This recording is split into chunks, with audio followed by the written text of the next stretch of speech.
Alors, donc, on poursuit un peu sur ce qu'on avait dit la dernière fois.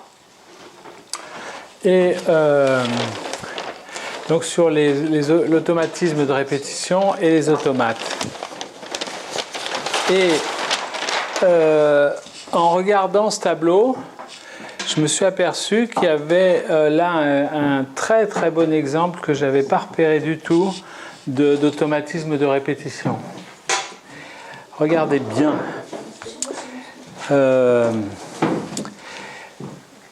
Donc là, on a commencé comme ça et on a développé. Mais si on s'amuse à reboucler ce qu'il y a à la fin au début, on est pile dans l'automatisme de répétition. Regardez, alors on va reprendre, si je me souviens bien comment on avait fait. Donc là, on a moins, moins, moins. Donc moins, moins, moins, c'est un 1. Ensuite, on a 1. On a à nouveau moins, moins, moins, c'est un 1. Et après, ça continue. Donc ça, c'est pour la première chaîne, la transformation T1. Maintenant, pour la transformation T2, je me rappelle, 1, 3, c'est ça, c'est 1, 3 hein, qu'il faut. C'est comme ça, hein. C'est 1 et 3.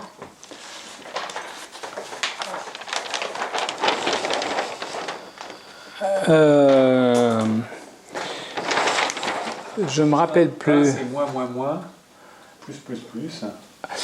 Oui, mais là je suis sur la deuxième ligne. Pour avoir des alpha, bêta, gamma, là. La connexion 1, 3, comment ça se note 1, 3, c'est alpha. Alpha. Donc ici, on a alpha. Ici, la connexion 1, 2. 1, 2, c'est bêta. Ouais. Bêta. Et puis 1, 1, 1. 1, 1, c'est alpha. Quoi? Non, pardon, 1, 1. Excusez-moi, on ne tient pas compte de celui du milieu. Là, je prends celui-ci et celui-là. C'est alpha. Maintenant, je prends celui-là et celui-là. C'est alpha à nouveau. Ouais. Bon. Alors, regardez, c'est quand même intéressant. Parce que là, du coup, on est pile dans quelque chose qui va se répéter. Puisque ça se reboucle. D'accord ?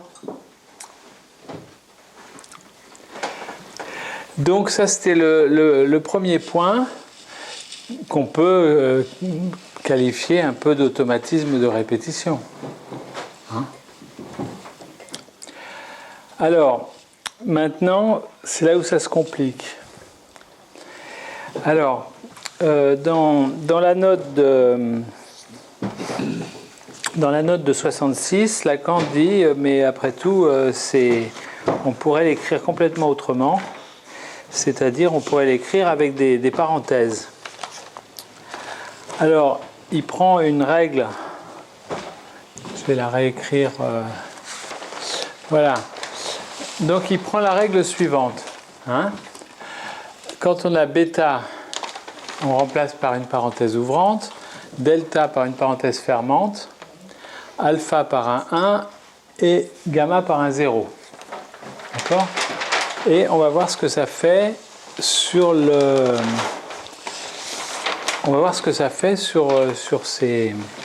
cette écriture. Alors, je dois la voir ici, oui. Alors, on va remplacer. Alors, allons-y. Donc, on commence par ici alpha. Alpha, j'ai dit que c'était un 1. Alpha, un 1. Bêta. Bêta, bêta, c'est une parenthèse ouvrante. Alpha, un 1. Gamma, 0. Bêta, parenthèse ouvrante. Gamma, 0. 0. 0. Delta, parenthèse fermante. Gamma, c'est un 0. 1 pour alpha, gamma c'est 0, bêta c'est parenthèse ouvrante, Gamma, c'est 0, 0. Delta, on a dit que c'était... Comment? Delta, c'est parenthèse fermante. Gamma, 0. OK. On continue. Bêta, bêta, bêta, c'est parenthèse ouvrante. 0, fermante. 0, 1, 0, 1. Fermante. Delta, c'est fermante. Ouvrante. Ouvrante encore. Fermante. Fermante. 1. Ouvrante, pardon. 1. Fermante. Bêta, bêta, bêta, c'est ouvrante à nouveau. 1. Fermante. Bon, alors, déjà, on va voir si on a refermé tout ce qu'on a ouvert. Hein. Alors, la parenthèse ouvrante, il y en a 1, 2, 3, 4, 5, 6, 7, 8. Et parenthèse fermante, il y en a 1, 2, 3, 4, 5, 6, 7. Hein, c'est ça? Bon. Donc, attends, je recompte les fermentes. 1, 2... Non, t'en as oublié une, il y en a 8 fermentes. Il y en a 8? Ouais. 1, 2, 3... Non, t'en as une. Merde. Putain. 1, 2, 3, 4, 5, 6, 7, 8. Voilà. Donc, regardez, c'est déjà très amusant. Avec cette écriture, on a refermé tout ce qu'on a ouvert. Donc on a écrit une équation mathématique syntaxiquement correcte, puisque chaque fois qu'on a ouvert une parenthèse, on l'a refermée.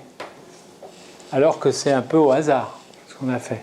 Pour arriver à ça, il faut donc boucler. Je ne suis pas sûr. Oui, on peut considérer que ça ne commence pas comme ça, ça commence avec du passé. Donc là, c'est une façon de commencer avec du passé, puisqu'on a rebouclé. Hein? Donc déjà, c'est assez impressionnant, je trouve, qu'avec ces règles d'écriture, donc c'est pas du hasard. C'est pas du hasard parce que si tu avais mis des alpha, bêta, gamma au hasard, il y a peu de chances que tu aies exactement le même nombre d'ouvrants et de ferments. Donc là, il y a une loi déjà qui est cachée dans cette écriture, dans cet automate, qui fait qu'il y a une cohérence et une cohérence syntaxique qui est incluse. Alors après, de ce que nous dit Lacan plutôt. Alors bon, on n'a pas assez d'exemples. On va reprendre après l'exemple qu'il a fait. Regardez ce qui se passe. Là, dans cette parenthèse ouvrante-fermante, on a une série de 0. Ici, on a une série de 0. Ici, on n'a rien. On a du vide. Ici, on a juste un 1. Ici, on a un 1 aussi. Ici, par contre, regardez. Ici, on a 0, 1, 0, 1, 0, 1. 0, 1, 0, 1. Hein, 2 fois. Alors, Lacan a été nommé chacune de ces phases en disant que ce qui nous sert à nous, c'est d'appliquer ce raisonnement et cet automate-là sur le schéma L.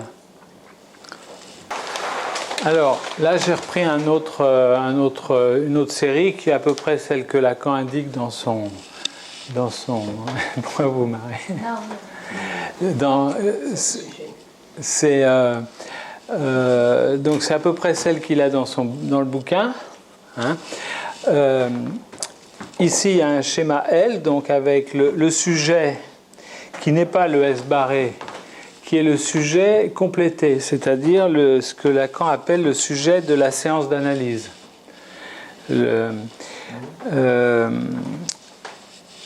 on a le moi et l'autre et le grand autre, avec des parties qui sont en pointillé, des parties qui sont en trait plein.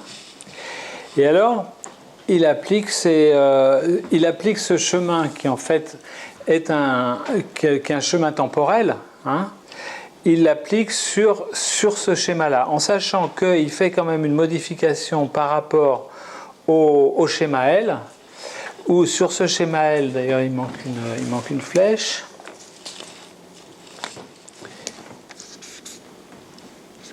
Sur ce schéma L, on a l'impression que lorsqu'on est ici, on est obligé de sauver, soit là, soit là. Et Lacan, lorsqu'il applique ça, il dit autrement. Il dit que ça peut se répéter.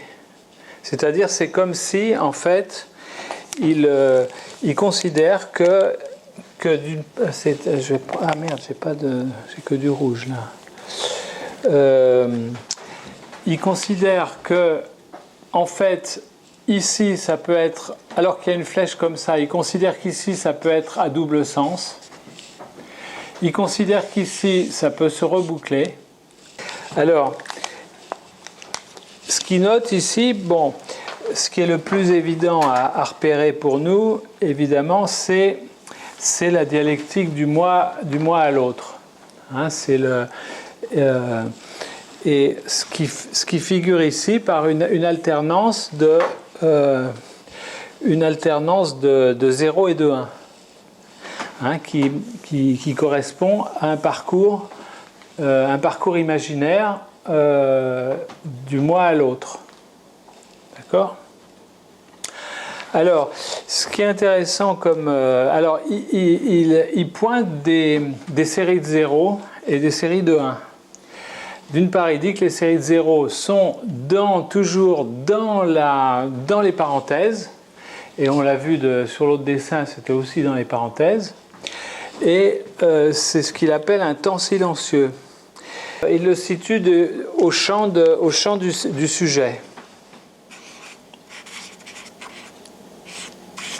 Il situe ce temps silencieux parce que là, le fait que ce soit en pointillé, c'est qu'on est plus dans la dimension symbolique. Alors, également, ce qui situe, en fait, c'est ce qui se situe entre une paire de parenthèses. Hein, une paire de parenthèses, il le situe dans le moi du cogito. Donc, il va se situer peut-être parce que il a l'air de dire que c'est pas le même moi que celui dont il parle ici, le moi de l'autre. C'est le moi du cogito, c'est le moi de je pense donc je suis, je pense. Ça doit avoir avec ça. Oui, parce que celui-là, ça va avec l'image. Voilà. Oui, voilà. Donc là, c'est l'image du corps qui entre soi et l'autre qui circule là. Qu'est-ce qui... Donc là, comme je disais, il y a cette scansion A'. Alors il note, bon, je le répète comme il le dit, il oppose des séquences paires et des séquences impaires. Vous voyez, là, ça commence par un, ça finit par un 1. Et d'ailleurs, dans l'autre truc, on avait l'équivalent, puisqu'il y avait juste un 1 tout seul. Hein. Alors, également, ce qui se situe au niveau de l'autre, du grand autre, il le situe dans cette série de 1 qui se répète. Et qu'il appelle de trait unaire et qui se répète au champ de l'autre, et qui est le temps du symbolique. Donc je mettais là le symbolique, il est plutôt là. Hein. D'accord. Bon, alors après, comment est-ce que... Bon, ça c'était pour reprendre un peu ce que Lacan dit. Bon, maintenant, après, quel impact, quel intérêt ça a au niveau clinique ? Moi, je ne sais pas bien. Ce que j'y vois, c'est ce faisceau de contraintes que je trouve assez impressionnant. Hein, où simplement avec ce jeu de réécriture, on ne fait pas n'importe quoi. On a, comment dire, regardez, si on regarde progressivement le raisonnement, enfin ce que je comprends du raisonnement de Lacan. Hein, on part au départ d'un jeu de pile ou face complètement au hasard. Là-dessus, on définit une règle de réécriture qui tient compte d'un item qui se promène et qui prend trois éléments. Hein. Et donc, c'est ce qui est écrit en rouge. Ensuite, il rajoute une deuxième réécriture qui, là, au contraire, est toujours sur 3, mais celui qui est au milieu est indifférent, hein, qui promène, ce qui conduit à ces alpha, bêta, gamma. Et pour appliquer, après c'est une réécriture biunivoque, enfin bijective, puisque là il remplace simplement terme à terme, hein, alpha vaut 1, etc. Et là, donc on obtient une nouvelle série et on s'aperçoit que autant avec les alpha, bêta, gamma, c'était un petit peu difficile de situer justement la répétition et l'influence directe de la loi. Dès l'instant où on met des parenthèses, on s'aperçoit qu'il y a une loi extrêmement rigide qui fonctionne. Puisque vous avez vu, hein, le meilleur exemple déjà c'est les parenthèses. On a, alors après on peut, mais on ne va pas le faire parce que c'est pas. On peut effectivement, en reportant ça sur un graphe, il le fait d'ailleurs Lacan là-dedans. En reportant sur un graphe, on peut comprendre pourquoi ça s'ouvre et ça se ferme. Mais ce résultat, moi je le trouve assez fascinant, quoi, d'avoir, de faire émerger une loi intrinsèque qui se fabrique à partir d'un jeu de pile ou face, quoi. C'est-à-dire que dans toute forme de hasard, il y a de la contrainte. Non, dès l'instant où il s'agit du hasard chez le sujet humain. Oui. Voilà. Voilà, exactement. Le hasard du jeu de dés où il n'y a pas de règle à part la règle statistique que si tu jettes des dés et que tu as 6 faces, eh bien si tu lances un certain nombre de coups, eh bien tu vas tomber sur 1/6 pour chaque. Hein.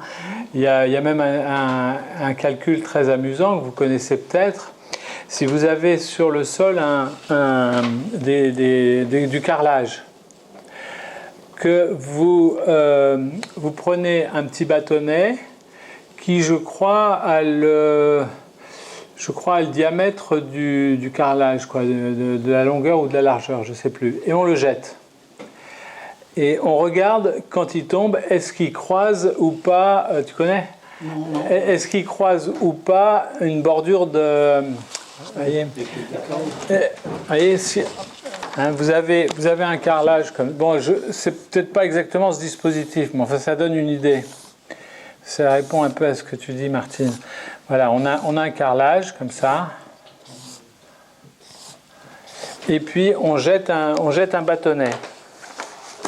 On jette un bâtonnet. Alors, peut-être qu'il a la bonne largeur. Donc, il peut se mettre comme ça, par exemple, ou il peut se mettre comme ça. D'accord ?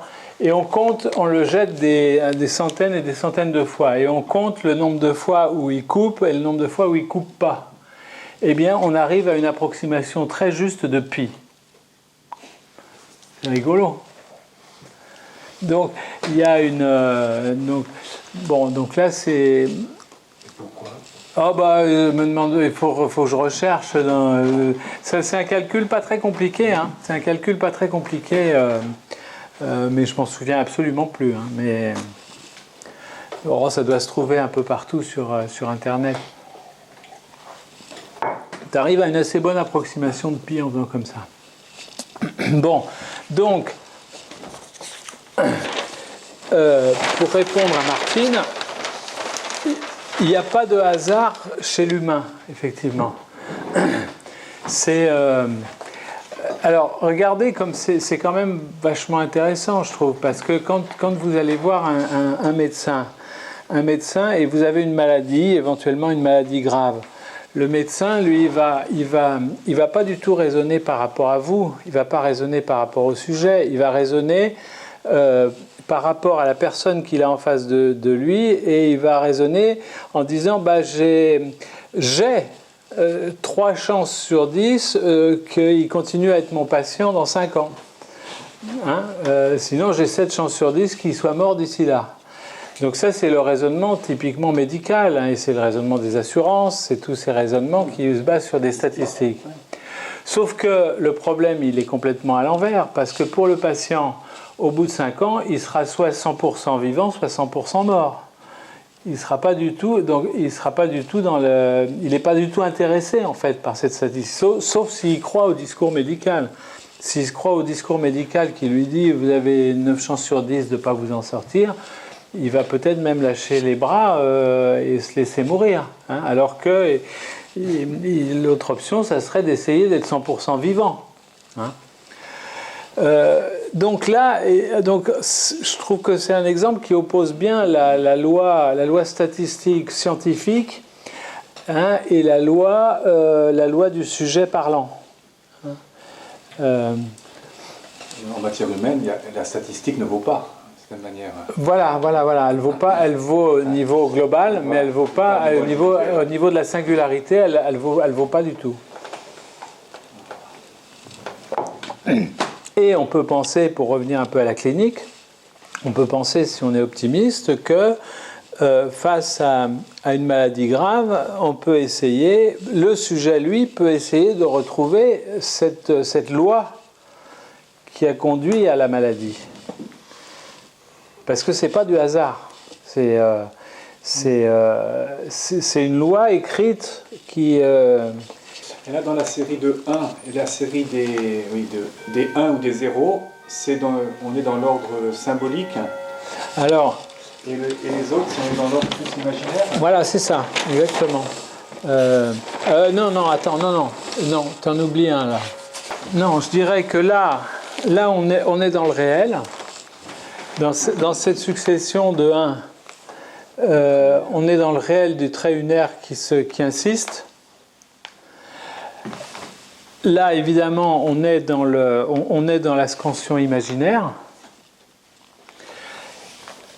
Là, on est... Alors, ce temps silencieux du sujet, est-ce que ça a à voir avec l'inconscient ? Pourquoi dans la série 1, 0, 1, 0 jusqu'à 1, là, entre parenthèses, on est dans la scansion imaginaire ? Parce que c'est l'oscillation. C'est l'oscillation à A'. C'est l'alternance du 1 et des 0. Oui, moi à ta place, toi à ma place, je te vois, tu me vois. C'est le jeu imaginaire dans lequel on est pris dans la séduction, dans tous les jeux imaginaires entre sujets. Et le temps silencieux, ça renvoie pas au réel. Écoute, peut-être, je sais pas. Peut-être, je sais pas. Moi, le réel, je le mettrais peut-être plus du côté du trait unaire. Mais répétition au champ de l'autre. Ah non, tu vois, lui, il dit que c'est un temps du symbolique. Tu as raison. C'est plus donc ça serait plus. Moi, je le mets plus du côté du symbolique. En même temps, est-ce que c'est pas justement ce qui fonde le réel ? Le trait unaire, c'est quand même, ça indique la présence de l'absence. Oui, donc au niveau, alors on va dire que c'est ça symbolise. Voilà, ça symbolise le réel, c'est ça, et ça réalise le symbolique. C'est ce qu'on peut figurer avec deux tores enlacés, puisqu'on peut dire que c'est le symbolique qui fait une coche dans le réel. Hein. Alors, c'est la question de Martine, si j'ai bien compris, mais la suite de 0 entre parenthèses, est-ce que ce serait le rêve? Bah, Parce que c'est comme un trou, quoi, puisqu'il n'y a rien qui s'inscrirait. le temps silencieux dans la cure, ça peut quand même renvoyer à la présence, enfin à la présence du réel, à ce que du réel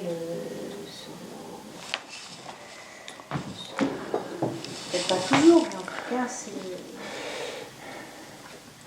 Lui, il le situe donc effectivement par rapport à la cure, par rapport au sujet complété. Le sujet, moi je l'entends, je l'entends comme le sujet non divisé lorsque, au fil d'une séance, il y a quelque chose qui traverse le fantasme, enfin quelque chose qui fait dire au sujet « Ah ben c'est exactement ça ». C'est-à-dire un moment où il y a un élément de division qui est aboli par la séance analytique. Ce qui ne se produit pas à chaque fois, bien sûr, mais qui... c'est comme ça que j'entends. Je sais pas. Pas vous? Automatisme de répétition. On va faire une pause musicale.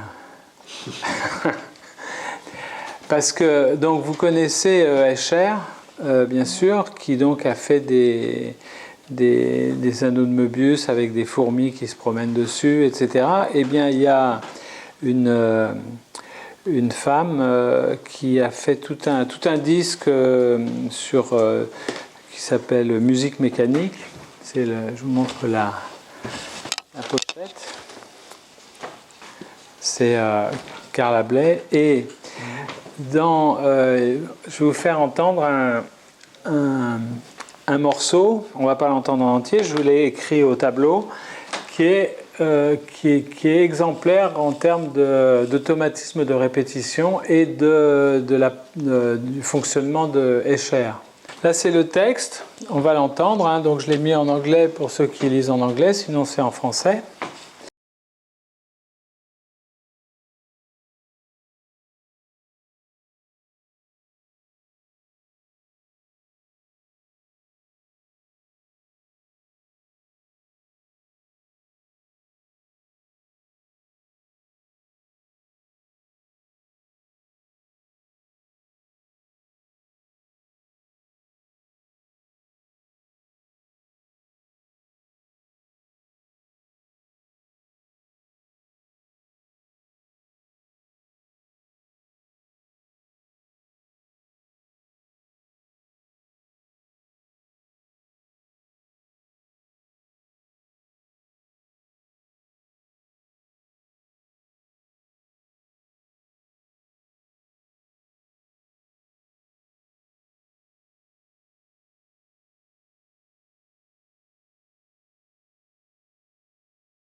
pas qui c'est qui l'a écrit. La plupart étaient faits par Carla Bley, mais je sais pas. Ah bon? Ouais. Il faut regarder sur le disque, peut-être, c'est marqué. C'est assez beau, non? Il y a ça chez Perec aussi, où il décrit son bureau, donc avec tout ce qu'il y a dessus. Et à la fin, il dit avec une feuille de papier. Et en fait, il relit ce qu'il y a sur la feuille de papier, qui est la description qu'il vient de faire. Ah oui. Et alors, il y a des subtilités parce qu'il y a des petites variations. Voilà, oui. Alors là, justement, Penguin's Wake de Joyce. Ça, la dernière phrase. Ah oui, reboucle. Ouais. mais là, donc là, c'est circulaire, les deux, tandis que là, c'est Meubien, dans la mesure où il y a deux personnages. Il y a une première personne qui entend l'autre qui pleure, et puis il rentre dans la pièce, et elle se lève, et elle fait le même parcours, et puis ça reboucle finalement sur lui, parce qu'une fois qu'elle est entrée à nouveau dans sa chambre à lui, il se relève, et il reprend dans la boucle, quoi. Comment s'articule ça sans brouiller Sur l'automatisme, plus sur l'automatisme de répétition, quoi. C'est-à-dire que dans la mesure où on adore être pris dans ces automatismes-là et les répéter à l'infini, hein. Non? On finit par dormir. Là, en plus, ça se passe à minuit, on peut penser qu'il se réveille et qu'il dormait, quoi. Bon, écoute. Essayer de faire les schémas là, avec les 0, les 1. Quoi, ceux-là, là? Ouais, On peut, mais c'est... Il est très complexe. C'est un peu loin de la clinique, quoi. C'est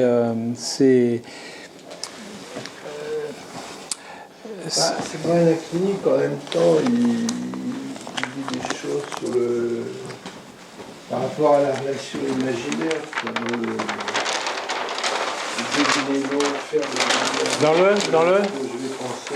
Pardon? Sur la relation imaginaire, qui a un moment de buter sur l'autre absolu, le grand autre absolu.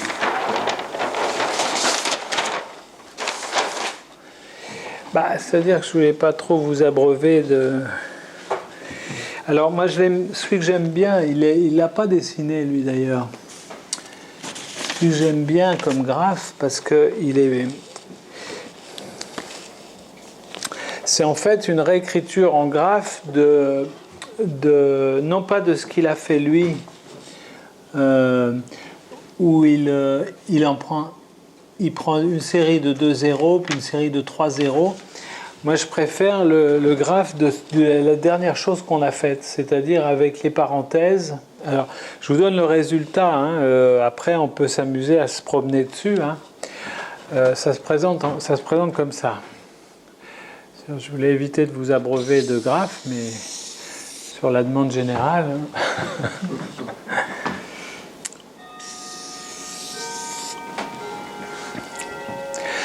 Là et là, on figure les parenthèses ouvrantes. Parce qu'en plus, elles sont, comme on a vu, elles n'ont pas la même fonction.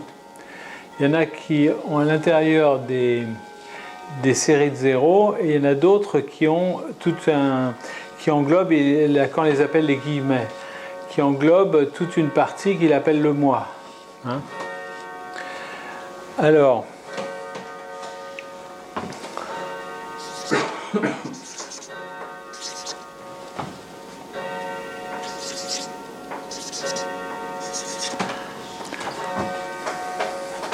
donc là, on a les parenthèses fermantes.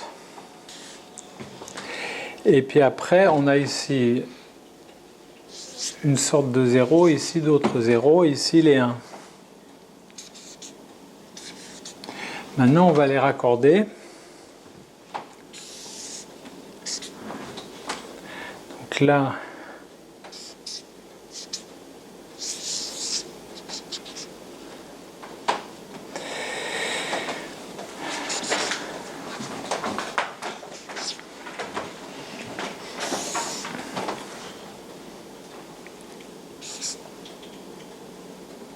là, il peut aller dans les deux sens.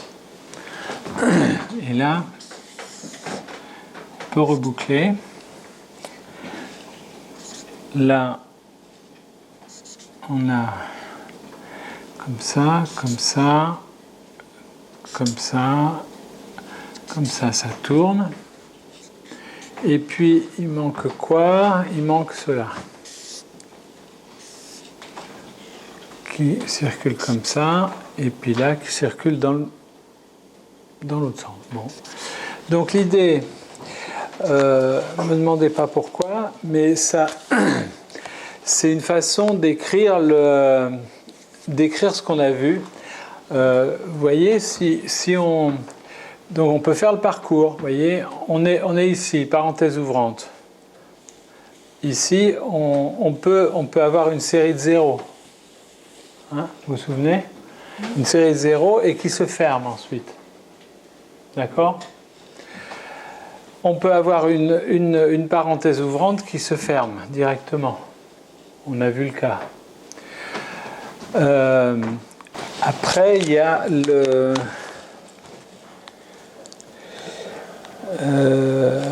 donc on a... oui, ici, de la même façon, on a une parenthèse ouvrante. Ah ouais, voilà, regardez, c'est assez rigolo. On a vu que les 1, la série de 1, n'était pas dans une parenthèse. Regardez, on peut le voir ici. Si on est ici, on ne peut pas redescendre là. Par contre, ici, on a une parenthèse fermante et on vient sur le 1 qui se reboucle. Vous suivez ou pas? Hein? Donc on a bien le 1 qui est extérieur, cette série de 1 du trait unaire est bien extérieure. Je vais essayer de suivre celui que j'ai là, on va essayer de parcourir le graphe, d'accord? Alors, parenthèse ouvrante, ensuite j'ai un 1, donc je viens ici. Ensuite j'ai un 0, je viens là.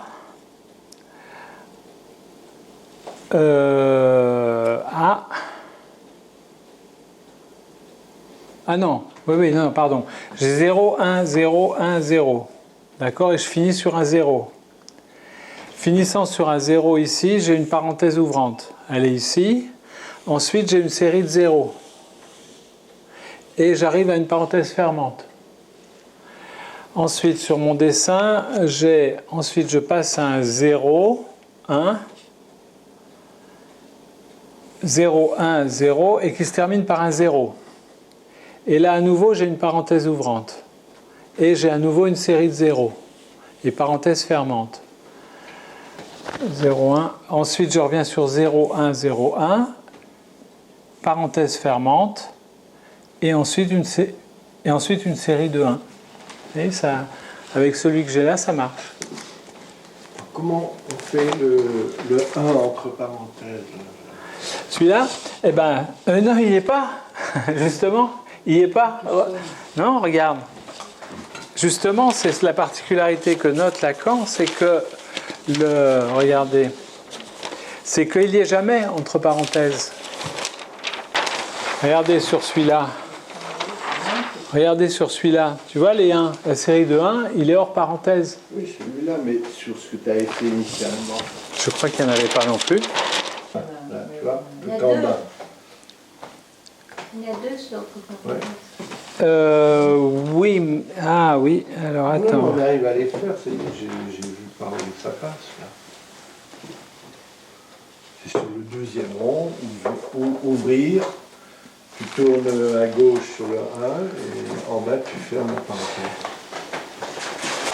Donc tu dis, t'es où? À droite. Ici? En haut, voilà, tu ouvres la parenthèse, tu tournes à gauche. Tu fais un 1. Et tu descends en bas, tu fermes la parenthèse. Ah oui, voilà, mais c'est pas la série de 1. Oui, c'est pas le même. Oui, oui. Et pour faire l'autre parenthèse. Oui, voilà, ça rentre dans le cas de ce qu'il dit qui est impair. C'est-à-dire, c'est comme s'il n'y avait pas de 0. Quand tu fais ça, tu fais juste un 1 ou alors une série de 0 et 1 impair. C'est pas la même série que ce 1 qui est là. C'est marrant quand même. Parce que, vous voyez, partir d'un... Est-ce que les oreillettes là, latérales, Oui, de 0, de 1, bah, tu en fais autant que tu veux, Oui. mais après, tu es obligé de repasser par une parenthèse. Tu ne peux pas passer du 0 au 1 sans passer par une parenthèse. voilà, exactement. Sauf qu'il y a une très grosse différence. C'est que là,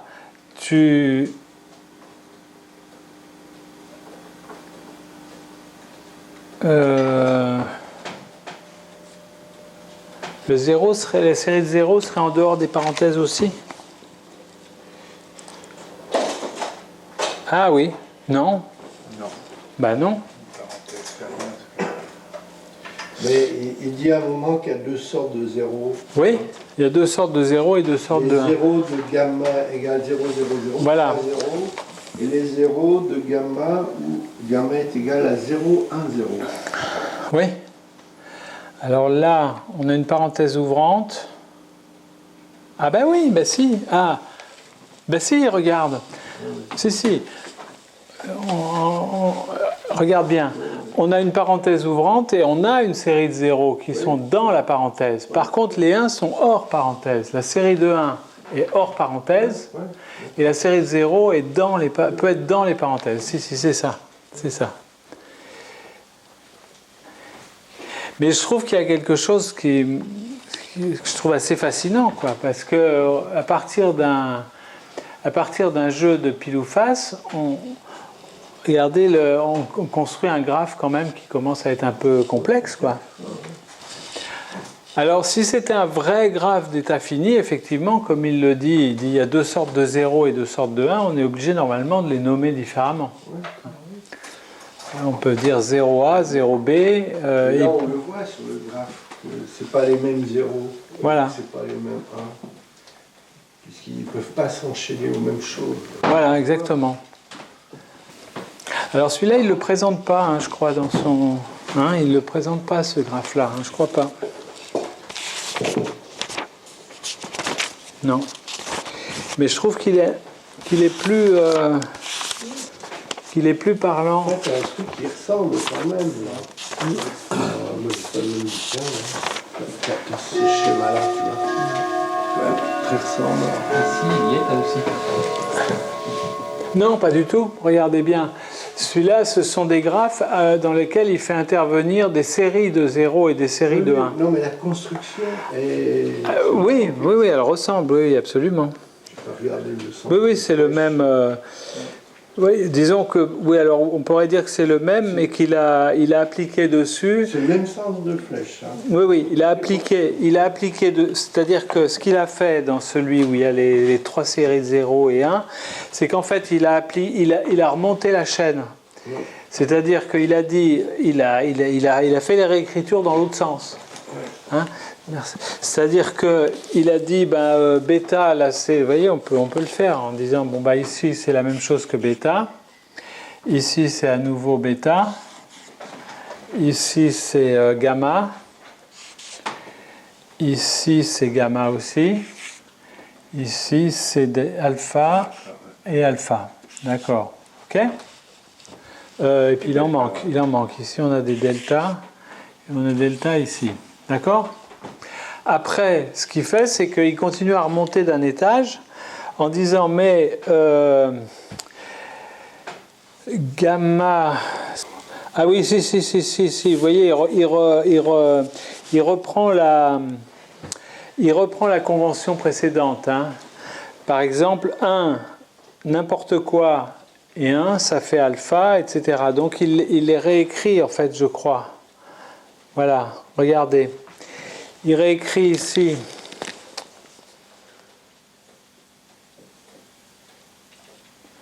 Comment il fait ? Ben non.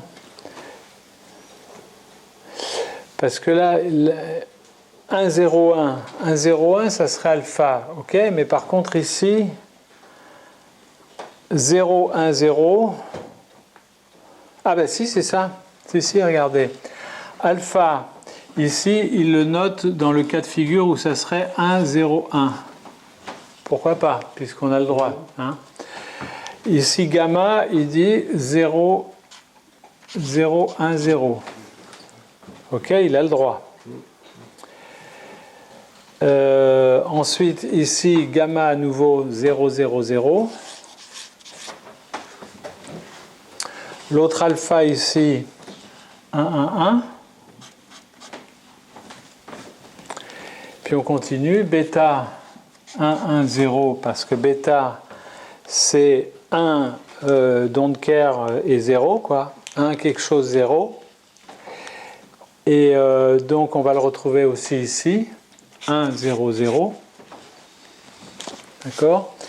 Et puis après, il reste delta, 0, 0, 1, ou ici, 0, 1, 0, 1, 1. Et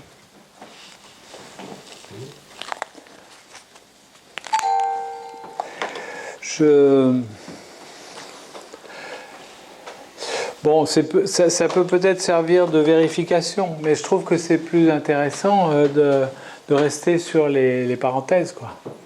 Qu'est-ce que vous voyez d'autre chose à dire? Moi, j'ai plus grand-chose à dire. Hein. Le temps silencieux, là. Moi, je reviens au temps silencieux, la série de 0.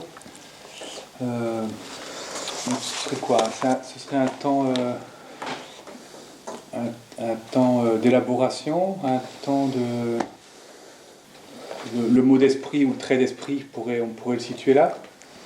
Ou c'est quelque chose qui... je sais pas. Comment il en parle? Je ne me rappelle plus.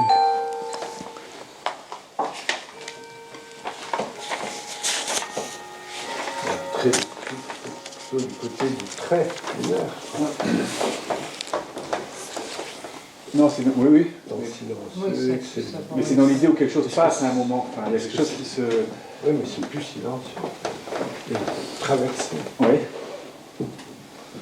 Une fermeture de la parenthèse sur les zéros, d'accord. Alors, il parle du silence des pulsions. Il le décrit là. Hein.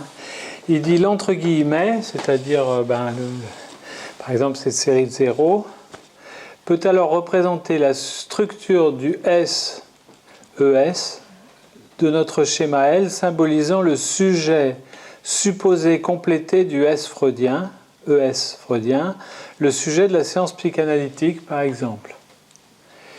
Le S, écrit ES, y apparaît sous la forme que lui donne Freud, en tant qu'il le distingue de l'inconscient, à savoir logistiquement disjoint et subjectivement silencieux, le silence des pulsions. C'est un peu... Bon, ça ne s'attrape pas très facilement quand même. Silence des pulsions, ça renvoie à quelque chose de inorganique, anorganique ou absence d'organe. Le silence des pulsions, c'est qu'il n'y a pas de poussée, il n'y a pas d'objet. Ah oui, tu entends le silence des pulsions lorsqu'il n'y a pas de pulsion, c'est ça? Ou est-ce que c'est que les pulsions sont silencieuses? Ah, la pulsion silencieuse, la poussée silencieuse. C'est soit l'un, soit l'autre. Je sais pas si le couple au S freudien, c'est... Oui, c'est compliqué. Hein.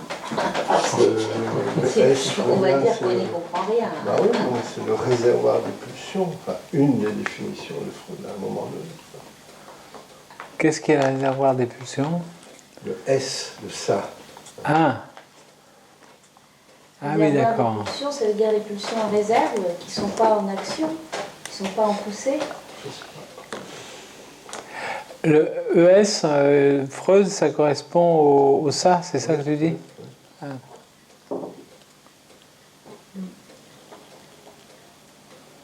Il l'appelle pas le id aussi ou non? C'est ça, c'est l'homophonie. Du S allemand, je te le ES. Ah oui, ES, oui.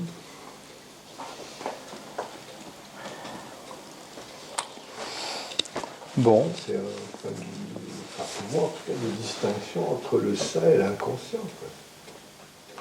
Pas une clarté absolue.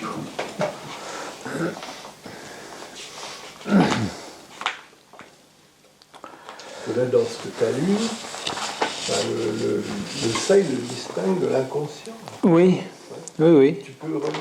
Alors, l'entre guillemets, peut alors représenter la structure du S, écrit S ou ES, de notre schéma L, symbolisant le sujet supposé complété du S freudien. Donc, par exemple, le sujet de la séance psychanalytique. Moi, le sujet de la séance psychanalytique, je l'entends moi, mais c'est comme ça que je l'entends, c'est lorsqu'il y a une parole pleine qui s'est dite au cours de la séance. C'est une parole qui n'est pas vide à ce moment-là. C'est-à-dire, c'est une abolition de la division. C'est le point de capitaux. Voilà, oui, et oui, il y a quelque chose qu'on ressent nécessairement quand on est en analyse, ou que l'analyste aussi peut ressentir, qu'il y a quelque chose qui cesse d'être divisé, qui capitonne, oui.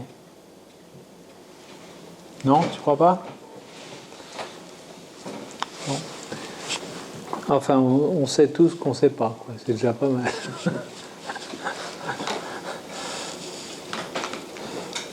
Alors il continue. Ce qui me gêne dans les termes là, employés, c'est le sujet complété. Oui, ça c'est pas bien. Oui, Le sujet supposé complété. Non, moi ce qui me gêne plus, c'est la fin. C'est logistiquement disjoint et subjectivement silencieux. Non, ça. Le sujet supposé complété du S freudien, ça me pose moins de problèmes en ce sens que ça me semble renvoyer à la parole pleine. bon, c'est pas un sujet non barré. Alors. Bah, non divisé, quoi. Non divisé à ce moment, mais c'est d'une temporalité très très courte. Il y aurait un point de vérité qui viendrait faire... Voilà, qui fait que éventuellement la séance s'interrompt, ou bien que l'analyste dit bah oui, c'est exactement ça. C'est l'éclair. Voilà. Oui, d'accord, mais c'est le terme complété, oui, quoi. qui va pas bien. Complétude, bah, Oui, je c'est sais ça, pas. Quoi. Ben oui, parce que la complétude Totalisant. chez Freud, ça renvoie à l'unité, alors c'est ça qui est... Bah justement, c'est ça qu'on essaye, c'est précisément ce qu'on essaye de garder, ou quand on essaye de reproduire la même chose la séance d'après, on n'y arrive jamais, parce que c'est une temporalité, c'est extrêmement évanescent, cette complétude, mais elle existe. Elle existe en tant que toujours ratée. Ça dépend de la temporalité. Il y a ce que Lacan appelle, il me semble, la traversée du fantasme. C'est ce moment où justement, et c'est un moment de vérité, où si on veut le dessiner, si on prend le schéma R. Bon, je dessine que la partie meubienne. Hein.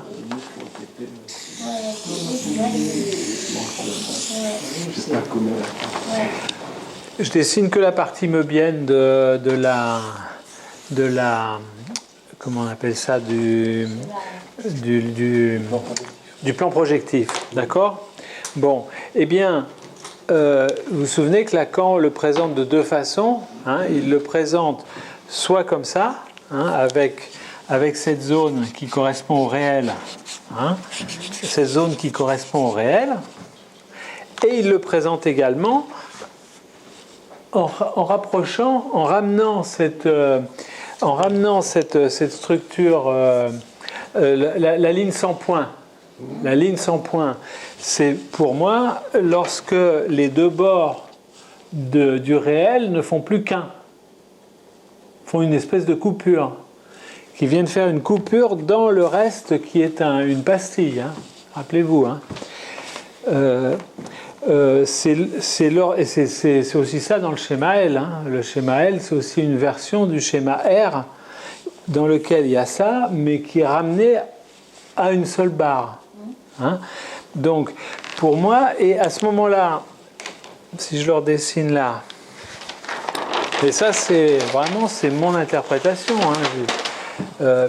Si je représente ici le cross-cap avec ce moment particulier où la bande du réel se transforme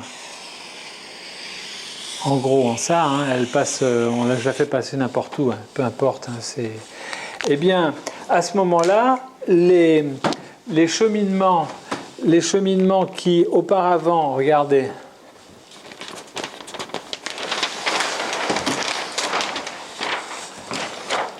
la frontière qui fait que de là, on ne peut pas passer ici, parce qu'il y a cette bande du réel qui l'interdit, en fait, topologiquement.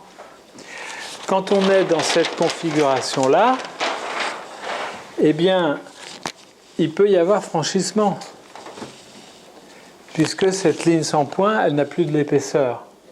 Et pour moi, c'est ce que j'entends dans la traversée du fantasme ou dans l'impression de jouissance que l'analysant peut avoir quand il attrape quelque chose de la vérité, quoi, la vérité de sa subjectivité.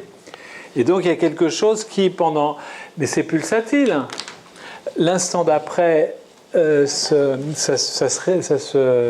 y a à nouveau une solution de continuité. Il y a plus de passage possible à nouveau. Et bon, on peut aussi dire que c'est peut-être ce que cherche le toxicomane, hein, à prolonger cet instant de traversée en le prolongeant grâce à une injection. Hein. Et moi, ça ne me choque pas de dire que là, à cet instant, il y a de la complétude. Un instant. Et la folie du toxicomane, c'est de vouloir poursuivre cet instant, le faire perdurer. Il y a un analyste qui a raconté ça d'une séance, je crois, avec un pro, où il était très content d'avoir trouvé quelque chose, et que Lacan lui dit c'est tout à fait ça. Oui. Et donc il revient la séance d'après, et il dit ça va pas du tout, etc. Et Lacan lui dit je suis content que vous en soyez rendu compte. Oui. Donc, le pulsatile, c'est ça. Voilà, exactement. Mais ça, on en fait tous l'expérience. Tu as une impression d'avoir vraiment attrapé le summum, le sommet de ton être. Alors, à se demander si des gens très obsessionnels comme Serge Leclerc n'a pas essayé de formaliser ça dans ce borborigme qu'il Porgelli là dans comment il s'appelle, Psychanalyser, son bouquin, je crois, hein, où ça va bien avec la personnalité d'obsessionnel, quoi, où il va essayer justement de trouver la substantifique moelle, la quintessence de ce qui va lui faire de l'unité, quoi, ce qui va faire du un.